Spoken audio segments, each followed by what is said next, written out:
Alright, so I found this puppet that I literally found like 5 minutes ago, and yes. Yes. What is up, guys? It's Big Man Chief and here, and welcome back to another video. Today we're going to be doing kind of a, I don't know, what would you say, puppet?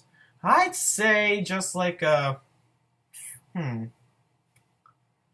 rant video. Okay, we've been doing rants for the past like 5 days or so, so can we just take a break? No. Well, according to the puppet, we're going to be making a rant video. Yeah, I just had these books just appear next to me, so I decided, just make one, whatever. So yeah, I'm gonna be talking about what I've been reading lately, or what I just read, and then I'm gonna do what I'm gonna be reading in August. But this is only going to be partially what I read in August, but it's going to be a big chunk of what I read in August because I'm doing something special for August with reading. To end the summer perfectly, I'm going to kill my fear of long books. I've always been tempted by longer books, just like, oh, they will probably take forever, But after reading the first book I'm about to show you, I decided that it don't take as long for me to read, especially for me, who reads like a lightning bolt, like you like blink and then I'm done with like a 700-page book. But yeah, I'm going to be doing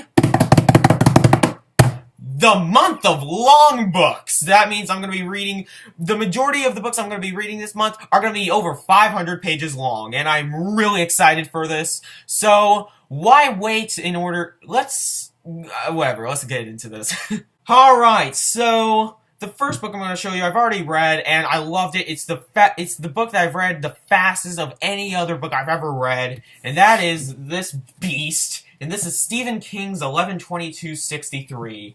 I seriously could not put this thing down. This is what made me think, reading this was what made me think of the idea of the month of long books, because I decided, you know what, just tackle this, this is gonna be a good book, and it is a fantastic book, but I'm gonna save my thoughts on this for a later video, but yeah, Stephen King's 11/22/63, this was the book that I initially thought got me the idea to do the month of long books, because just how excellent this book is and how well written it was, I decided, maybe more longer books like that. So yeah, I'm really excited. Plus, the 11/22/63, fun fact, is the first book that I read in August. I just finished it this morning.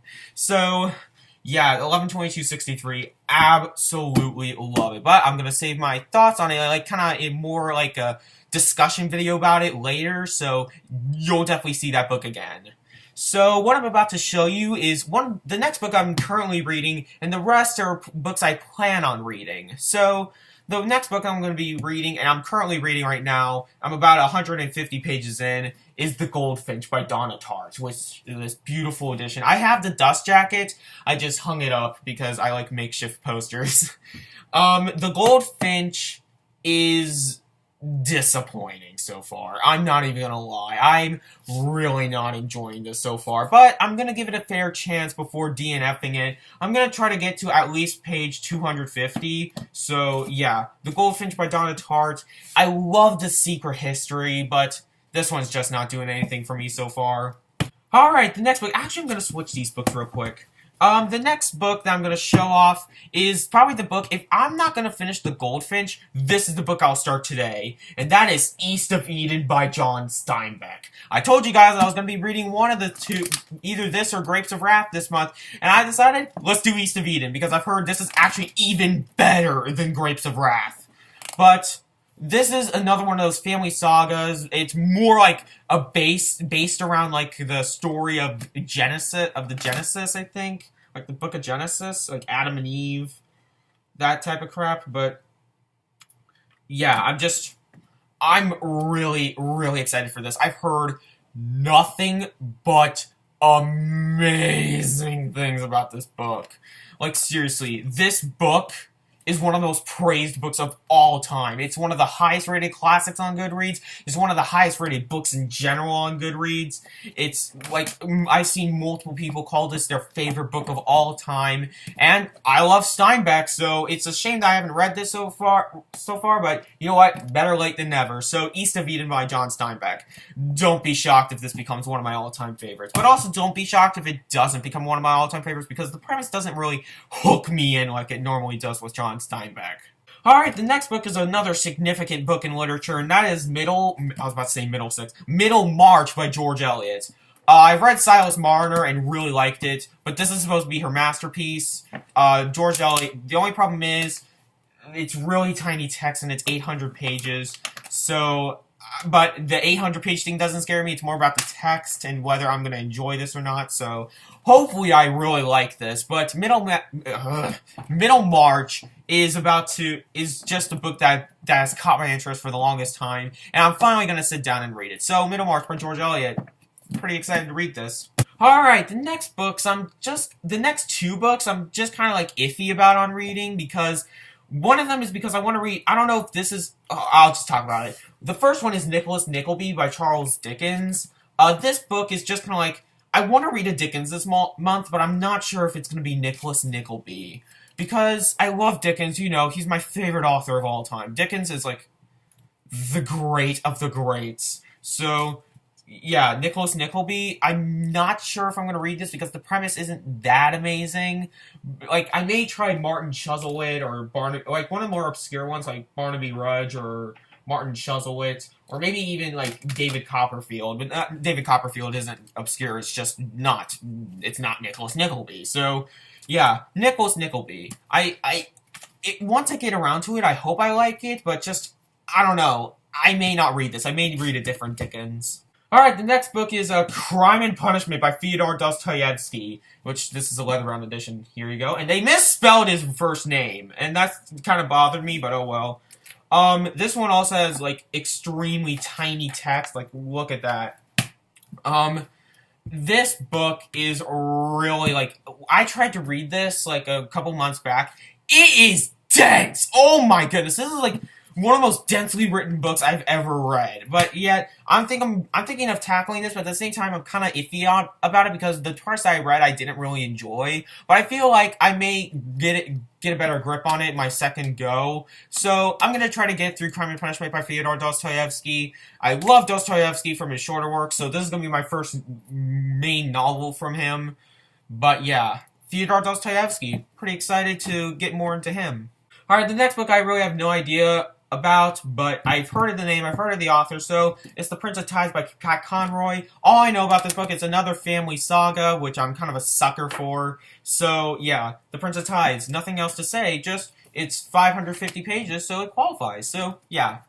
And then, the last two books I have in physical copy that I'm going to talk about are Stephen King's. One of them is 4 Past Midnight.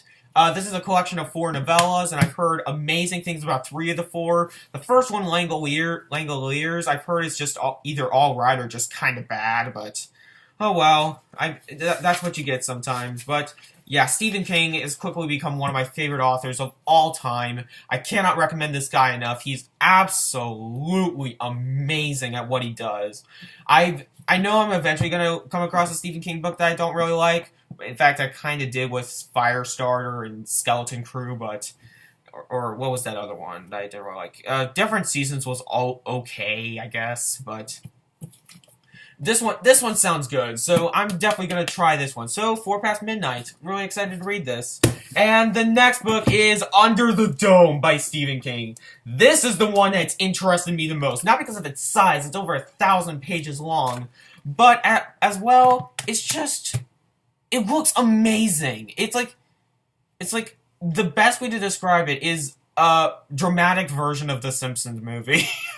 I know Stephen King hates that comparison, but it really is. It's like the Simpsons movie, but it's just, it looks amazing, guys. It looks absolutely amazing. It's a town that's stuck under a dome, and they have to find a way to get out. So, yeah, Stephen King's Under the Dome. It looks awesome. What else do I have to say? Okay, before I end this video, I'm going to talk about two books that I don't have with me that I'm planning on reading as well, or at least giving a try. And one of them is House of Leaves by Mark Danielowski. I don't know his name. I'm forgetting it right now, but it's Mark something that starts with a D. So, Mark Daniel something. So, yeah, this book caught my attention because of how it's written. It's written with, like, very, like, the words can sometimes create pictures and like structures and just like it's weird placement for words. Let me just tell you right there. Like some words, like some pages could have like one word on it, one single word. And the other pages could have like and other pages could have like loads of words, like too many to count. So yeah, the House of Leaves, I think it's about ghosts, I think. I don't know. I've never read the book, or I haven't even read about the book, so I'm pretty much hopping it into it blind. All I know is that it's about ghosts, and it's kind of like structure of the prose. So yeah, really excited to get into House of Leaves because it looks awesome. And the final book that I'm going to be talking about is The Time Traveler's Wife by Audrey Niffenegger, I think is how you pronounce it. But yeah, this I've heard iffy things about. Some people love it, think it's absolutely beautiful. Other people hate it. And I feel like other people really just think it's meh. So I'm more thinking that it's gonna be meh, but I'm gonna give it a try at least. So The Time Traveler's Wife by Audrey Niffenegger, it's about like I don't know, some time traveler and he has a wife. So yeah, that's just my thoughts on that, and that's the video. I know that's a terrible way to end this, but really I have nothing else to say. So August is going to be the month of long books for me. So comment down below on what you guys are thinking of doing for the month of August. And as always, I'm Mega Man Chief Fan, and I'll see you later, guys.